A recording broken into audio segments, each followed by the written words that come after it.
Starfield is a huge game, and it can get a little bit overwhelming at times. There are things that took me an embarrassing amount of time to figure out, so maybe if you are as special as I am, you will find some of these here tips for noobs useful. Else, you will probably think I waste your time.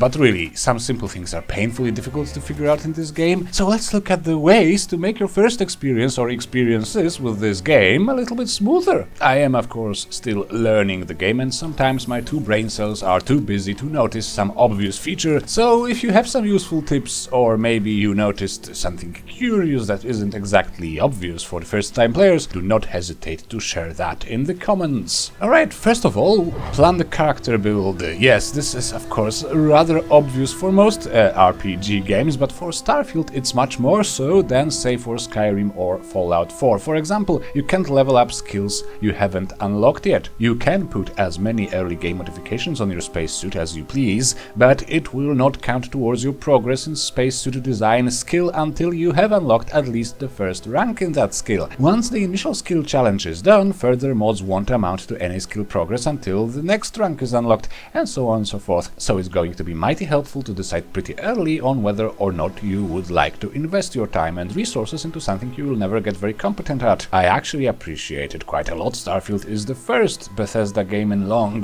years that actually invites planning ahead, and if you would like to min-max your character, reading up the Starfield wiki or looking for some guides here on YouTube can be quite essential. Experience farming, luckily, is sort of a thing. There are things you can do to level up fast. You can go to a system that is a few levels higher than you. Another change from Bethesda's usual ways is the fact that Starfield doesn't have that much level scaling. Instead, the game informs you about the average challenge level of any given star system you look at in your star map. Once you have a powerful weapon like an explosive automatic rifle of some sorts or a high damage silenced weapon for stealth characters, you should be perfectly able to overcome a few enemies of much higher level than yours, especially alien creatures, which don't use any super weapons on you and more often than not have to get close to you to even start attacking you. One planet that has a lot of enemies of high level but not very dangerous is Strix 1 in the Strix system. I wouldn't go there right off the bat as it is a level 70 system, but with some stealth and preparation and such you should be able to prevail there even as soon as level 15.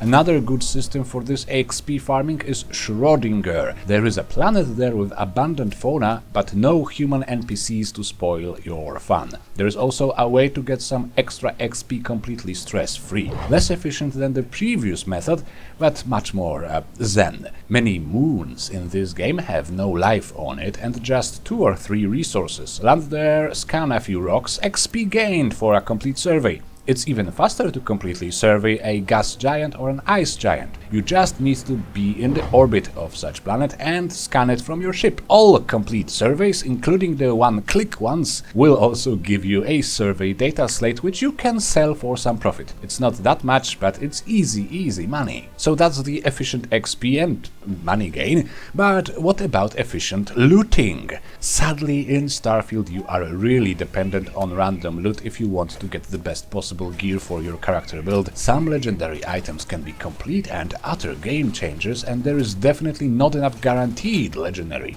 So if you don't mind some cheese in your playthrough, you can abuse the difficulty system of the game to get a high chance for excellent loot. First, you need to find a location that requires a loading screen for you to get inside. A lot of spacer-ridden facilities do have an interior section hidden behind a load screen. If looking at a door shows you the name of the interior, it means there is a loading screen ahead. Now do not enter yet, instead change your difficulty level to very hard. Then enter, and once the location is loaded, switch your difficulty back to whatever you like. Very easy if you really want to cheese it. Now all the random loot is distributed as if you were playing on very hard. And yes, the game is much more generous with good loot on higher difficulty levels. You can even save before any combat is started and then reload if the loot isn't quite to your liking. It can still take quite a few reloads to get something just perfect, but at least your chances are greatly increased. Okay, let's talk spaceships.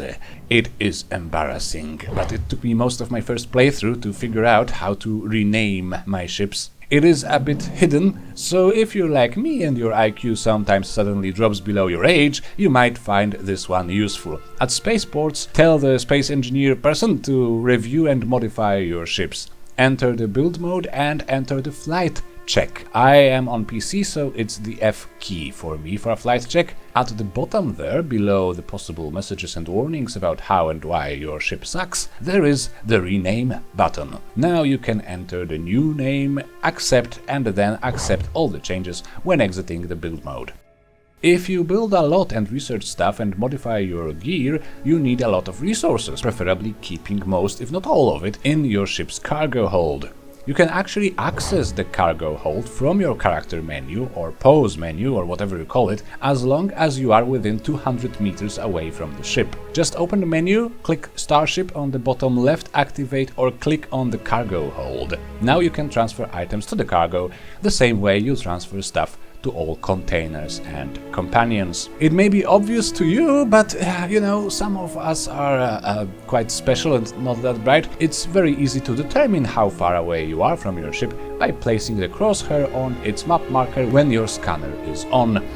Your ship's thrusters are more useful than they seem at first. The game also doesn't really explain what they are for, so maybe you can find some use for the next tip. First, you can actually sneak in space, as one of the early game missions suggests. If you power down most systems, except maybe 1 or 2 bars for engine, you will be much harder to spot by the enemy ships. But you can power down the engines completely and still be able to fly forward for a while, once you have access to the thrusters. You do it by holding the thrusters key and then, while still holding it, power down the engines completely. This is, as far as I can tell, the most sneaky way of flying through space, as all your systems are completely off, but you still have at least some movement speed for a while. A skilled player can also use thrusters to evade attacks, but I am not good enough to show this off. I do, however, use thrusters to take sharp turns if needed, losing a lot of speed fast and then regaining it as soon as I let go of the thrusters. Especially useful after your enemy flies by you, now being behind your back. If you are both on high speed, making a rapid turn is going to be challenging. But you can just activate thrusters, lose some speed quickly, therefore be able to make a sharp turn almost on the spot, and then let go of the thrusters to regain speed rapidly. In a nutshell, you can regain the ability to shoot at them much faster than they can shoot at you again. To pull this off, you also need to hold your directional keys, the WASD on PC, in the opposite direction to that of the turn you wish to take. You may need some time to master it, but it is essentially an equivalent of suddenly switching to reverse gear, except it's space, so you are unlikely to crash into anything. Regardless of the thrusters, you can use your spaceship for mining. Some asteroid fields are an easy source of iron. You can actually shoot them, destroy them with your ship's weapons, and then loot the mineral deposit they leave behind. There are other ways to get iron, but this also has a small chance for some less common materials to show up, like gold for example, and it doesn't cost you a thing. It doesn't require an outpost or even landing on a planet. This can be particularly useful early game when you may need a lot of iron fast for outpost building, if that's your thing. For the last tip, I have some late game main quest related stuff. I would rather not replay the main quest anytime soon, but much must be sacrificed for content. Once you reach the point in the main quest when the Starborn start randomly attacking you, you can farm quantum essence you use to regenerate power points. Therefore, after such farming session, you can rely on powers much more than otherwise. You need to have the armillary built on your ship first, and then you need to go to a lifeless empty planet or moon, or maybe to a planet with only the wildlife but no facilities, no NPCs, like in the Schrödinger system I mentioned. Since not much else can be going on those worlds, the game will spawn Starborn ships landing there, with the Starborn jumping off and searching for you. It can happen on most planets, but it looks like when there is no other challenge for the game to throw at you, it will spawn those pointless bastards with surprising frequency. Destroy each and every one Starborn you meet on such planets, and after 30 30 minutes to an hour of such activity, you should have dozens of quantum essence in your power menu. And I think that is it, at least for today. Let me know if anything in the video was useful to you, and if you have some other good advice for other players, share them in the comments. You know, I can use your comments for another video. Also consider subscribing, liking, etc., as well as maybe supporting me on Subscribestar or with the super thanks button down there. Have heaps of fun, and we will see each other again. Bye bye.